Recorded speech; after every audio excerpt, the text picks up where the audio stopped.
சரி, நேரடியா விஷயத்துக்கு வரோம். இன்னைக்கு நாம எதை பத்தி பேச போறோம்னா, தென்னிந்தியாவோட உச்ச நட்சத்திரமான நடிகர் விஜயோட அரசியல் என்ட்ரி. அதாவது தமிழக வெற்றிக் கழகம், சுருக்கமா தவேவேகவோட அசுர வளர்ச்சி எப்படி நடந்துச்சுன்னு தான் பார்க்க போறோம். ஒரு டாப் ஹீரோ எப்படி இவ்ளோ சீரியஸான அரசியல்வாதியா மாறினாருங்கிறத டேட்டா வச்சு ரொம்ப டீட்டெயிலா அனலைஸ் பண்ணலாம். இந்த எக்ஸ்பிளைனர்ல ஒரு சாதாரண ரசிகர் மன்றம் எப்படி வெல் ஸ்ட்ரக்சர்டு பொலிட்டிக்கல் மெஷினா மாறிச்சுன்னு புரிஞ்சுக்க இந்த 5 தலைப்புகள் வழியா நாம டிராவல் பண்ண போறோம். செக்ஷன் 1, ரசிகர் மன்றத்திலிருந்து அரசியலுக்கு. எந்த ஒரு பெரிய மாற்று அரசியலுக்கும் கிராஸ் ரூட் லெவல் சப்போர்ட் ரொம்ப முக்கியம். அது எப்படி இவங்களுக்கு செட் ஆச்சுன்னு பார்க்கலாம். இது ஏதோ ஓவர் நைட்ல நடந்த மேஜிக் கிடையாதுங்க. 2009லேயே சுமார் 85,000 ரசிகர் மன்றங்களை ஒருங்கிணைத்து விஜய் மக்கள் இயக்கம்னு ஆரம்பிச்சாங்க. அப்புறம் 2021 உள்ளாட்சி தேர்தல்ல 169 இடங்கள்ல போட்டியிட்டு 115ல ஜெயிச்சாங்க. இத பேஸா வச்சுதான் பிப்ரவரி 2024ல தாவேக அபிஷியலா லான்ச் ஆச்சு. சோ இது திடீர்னு வந்த ஆசை இல்ல, 15 வருஷமா ஸ்கெட்ச் போட்டு கிரவுண்ட்ல டெஸ்ட் பண்ணப்பட்ட ஒரு தெளிவான பொலிட்டிக்கல் மூவ். இப்போ இந்த நம்பரை கொஞ்சம் கவனிங்க. 1.5 கோடி. செப்டம்பர் 2025க்குள்ள இவங்களோட மெம்பர்ஷிப் டிரைவ் 1.5 கோடியை தாண்டிடுச்சு. இவ்ளோ பெரிய நம்பர் தமிழ்நாட்டு அரசியல்ல அவங்கள உடனே ஒரு ஹெவி வெயிட்டா மாத்திடுச்சுன்னு தான் சொல்லணும். செக்ஷன் 2, கொள்கையும் லட்சியமும். சும்மா கூட்டத்தை மட்டும் வச்சுக்கிட்டே எலெக்ஷன்ல ஜெயிக்க முடியாது இல்லையா? அதனால பல வருஷமா இங்க இருக்கிற பெரிய கட்சிகள்ல இருந்து தங்களை வித்தியாசப்படுத்திக்க தாவேகா என்ன மாதிரியான ஐடியாலஜிய கையில எடுத்தாங்கன்னு பாப்போம். பிறப்புக்கும் எல்லா உயிருக்கும் இந்த ஃபேமஸான திருக்குறளை தான் கட்சி தங்களோட அதிகாரப்பூர்வ ஸ்லோகனா வச்சாங்க. திராவிட அரசியல்ல ரொம்பவே ஆழமா பதிஞ்சிருக்கிற சமூக சமத்துவத்தை இது டக்குன்னு கனெக்ட் பண்ணிடுச்சு. எல்லாருக்கும் எல்லா சமம்ங்கிற இந்த ஒற்றை வரி மக்களோட நம்பிக்கையை ஈஸியா வாங்கிடுச்சு. தங்களோட நிலைப்பாடு சென்ட்ரல் லெஃப்ட், அதாவது மைய இடதுசாரி அப்படின்னு ரொம்ப ஓப்பனாவே அனௌன்ஸ் பண்ணாங்க.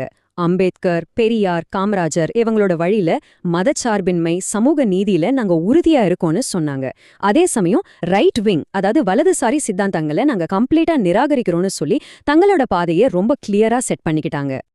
இதுல நோட் பண்ண வேண்டிய முக்கியமான பாயிண்ட் என்னன்னா, 2024 விக்கிரவாண்டி மாநாட்டுல விஜய் தன்னோட எதிரிகளை ரொம்ப ஷார்ப்பா பிரிச்சு காட்டினாரு. வலதுசாரி அரசியல் பண்ற பிஜேபிய கொள்கை ரீதியான எதிரினும், ஊழல் மற்றும் வாரிசு அரசியல் பண்றதா சொல்லி திமுகவை அரசியல் ரீதியான எதிரினும் ரொம்ப நீட்டா கேட்டகரைஸ் பண்ணாரு. செக்ஷன் 3, மாபெரும் மாநாடுகளும் சோகமும். சரி, கொள்கையெல்லாம் ஓகே, இப்ப ஆக்ஷனுக்கு வருவோம். எலெக்ஷன் நெருங்க கட்சியில நம்ப முடியாத அளவுக்கு கூட்டம் சேர ஆரம்பிச்சது. ஆனா இந்த அசுரத்தனமான வளர்ச்சி சில மோசமான, ரொம்பவே சோகமான விளைவுகளையும் கொடுத்துச்சு. 8 லட்சம் பேர் அக்டோபர் 2024ல நடந்த தாவேகாவோட முதல் அரசியல் மாநாட்டுல கலந்துகிட்டவங்களோட கவுண்ட் இது. நிஜமாவே ஒட்டுமொத்த அரசியல் களத்தையுமே ஆடிப்போக வச்ச மொமெண்ட் இது. இந்த மக்கள் எழுச்சி வரலாற்று சிறப்புமிக்கதுங்கிறதுல எந்த டவுட்டும் இல்ல. ஆனா அக்டோபர் 2024 விக்கிரவாண்டி மாநாடு, அடுத்த ஆகஸ்ட் 2025ல மதுரைல 2வது மாநாடுன்னு போய் செப்டம்பர் 2025 கரூருக்கு வரும்போது நிலைமை கைமீறிடுச்சு. இவ்வளவு பெரிய கூட்டத்தை மேனேஜ் பண்றதுல இருந்த பிராக்டிக்கல் சிக்கல்கள் ரொம்ப பெரிய சோகத்துல முடிஞ்சது. உண்மையிலேயே இதை நாம ரொம்ப வருத்தத்தோட பதிவு செஞ்சாகணும். கரூர்ல நடந்த மாநாட்டுல ஏற்பட்ட கூட்ட நெரிசல்ல 41 பேர் இறந்துட்டாங்க, 80 பேர் காயமடைஞ்சாங்க. பாதிக்கப்பட்ட குடும்பங்களுக்கு 20 லட்சம் ரூபாய் இழப்பீடு கொடுத்தாலும் இந்த விஷயம் சுப்ரீம் கோர்ட் வரைக்கும் போய் சிபிஐ விசாரணைக்கும் உத்தரவிடப்பட்டுச்சு. கட்சிக்கு இது ஒரு மிகப்பெரிய சறுக்கல். செக்ஷன் 4, வாக்குறுதிகளும் சர்ச்சைகளும். 2026 எலெக்ஷன் கிட்ட வர ஒரு பக்கம் வெளியிலிருந்து வர கடுமையான பிரஷரையும் சர்ச்சைகளையும் சமாளிக்கணும், அதே நேரத்துல மக்களுக்கான தங்களோட வாக்குறுதிகளையும் கொண்டு சேர்க்கணும். இது ரெண்டையுமே அவங்க பேலன்ஸ் பண்ண வேண்டிய கட்டாயம். ஓப்பனா சொல்லணும்னா கட்சி ஏகப்பட்ட சிக்கல்களை ஃபேஸ் பண்ணுச்சு.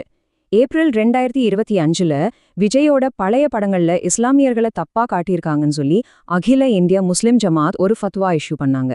அது மட்டும் இல்லாம கட்சி ஆதரவாளர்கள் சிலர் ஃபேக் ஐடி யூஸ் பண்ணி எதிர்க்கட்சிகளையும் பத்திரிகையாளர்களையும் அவதூறு செய்யறதா மார்ச் 2026ல பெரிய குற்றச்சாட்டு எழுந்துச்சு.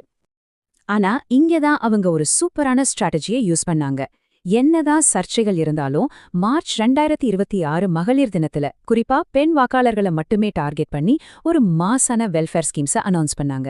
பெண்களுக்கு மாதாந்திர நிதி உதவி, ஃப்ரீ கேஸ் சிலிண்டர், அரசு பேருந்துகள்ல இலவச பயணம், ஏழை பெண்களுக்கு கல்யாணத்துக்கு தங்கமும் பட்டுப்புடவையும், அப்புறம் பெண்களுக்காகவே ஸ்பெஷல் சேஃப்டி டீம்.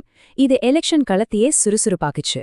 செக்ஷன் 5, 2026 தேர்தல் அறிமுகம். இப்போ நாம இந்த எக்ஸ்பிளைனரோட கிளைமேக்ஸ்க்கு வந்துட்டோம். 2026ல நடந்த தமிழ்நாடு மாநில சட்டமன்ற தேர்தல்ல தான் இந்த புது கட்சி தன்னோட முதல் ஆக்ஷனை கிரவுண்ட்ல இறங்கி ஃபேஸ் பண்ணுச்சு. மார்ச் 18, 2026 எல்லாரையும் ஆச்சரியப்படுத்துற மாதிரி விஜய் ஒரு அதிரடி அறிவிப்பை வெளியிட்டாரு. நாங்க யாருடைய கூட்டணியிலயும் இல்ல, அத்தனை தொகுதிகளிலையும் தனித்து தான் போட்டியிடுவோன்னு பெரம்பூர் தொகுதியிலிருந்து தன்னோட கேம்பெயினை ஸ்டார்ட் பண்ணாரு. இது ரொம்பவே தைரியமான ஒரு மூவ். இப்போ இந்த ரிசல்ட்ஸ் டேட்டாவை பாருங்க. தங்களோட முதல் அட்டெம்ப்ட்லயே தமிழ்நாட்டுல 234 இடங்கள்ல 108 இடங்களை புடிச்சு அசத்திட்டாங்க. புதுச்சேரியில 30க்கு 2 இடங்கள். எந்த ஒரு பெரிய கட்சியோட சப்போர்ட்டும் இல்லாம சோலோவா நின்னு இது சாதிச்சது பல வருஷமா இருந்த பழைய அரசியல் செட்டப்பை கம்ப்ளீட்டா பிரேக் பண்ணிடுச்சுன்னு தான் சொல்லணும்.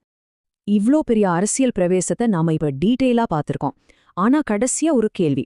வெறும் சினிமா புகழையும் மை இடதுசாரி வாக்குறுதிகளையும் மட்டுமே பேஸா வச்சு உருவான இந்த இயக்கம் உண்மையிலேயே ஒரு மாநிலத்தை லாங் டேர்ம்ல ரூல் பண்ற அளவுக்கு சஸ்டெயின் ஆகுமா? ஒரு புது பவர் ஹவுஸா உருவெடுத்திருக்கிற இவங்க ஆட்சி நிர்வாகம்ங்கிற நிஜத்தை எப்படி கையாள போறாங்க? நீங்க என்ன நினைக்கிறீங்க? யோசிச்சுக்கிட்டே இருங்க. அடுத்த எக்ஸ்பிளைனர்ல சந்திப்போம்.